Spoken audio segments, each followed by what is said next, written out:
Kuha ko ngayon ng kangkong mga idol. Daming kangkong dito. Yan. Pang adobo. Dami nangihingi. Samantalahin ko na yung pagkakataon. Yan. Pakaraming kangkong hanggang doon. Sa may dulo. Ayun. Doon.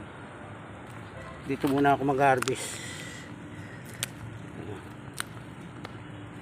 Kasi yung mga kasama ko sa trabaho nagbilin dahil kasi kukunin ko tong sasakyan, pambibiyahe ko bukas ng Laguna ng Toyota doon sa may Santa Rosa, Laguna.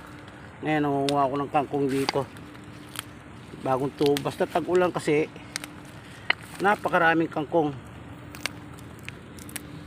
Habang pinuputulan, dumaraming kangkong, tataba pa.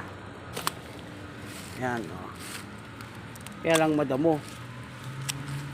Dahil mapipiliin mo lang yung mga kangkong. Malaki yung plastic ko, kaya nagsipagbili sila. Alam mo yung mga kaibigan natin mahilig din sa mga kangkong, mga adobong kangkong, sinigang, pinanghalo nila. Medyo mabul lang yan mga idol.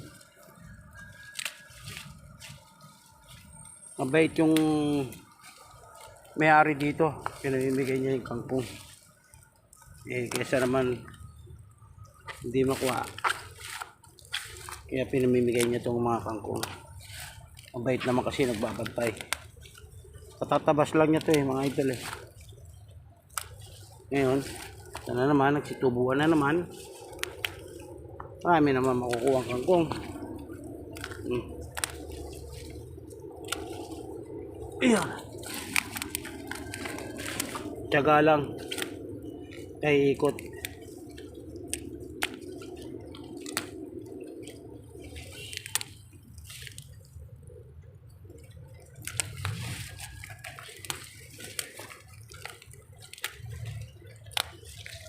Laki ng tulong kasi nito, itong kangkong na to. Lagyan mo lang ng taba ng baboy or tokwa,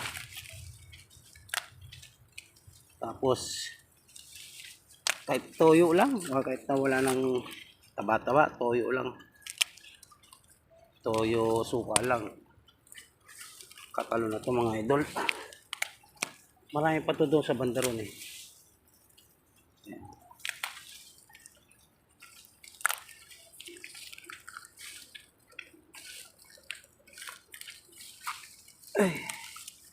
Ito natin ilagay. Kunin ko yung payong at malakas ang ambon.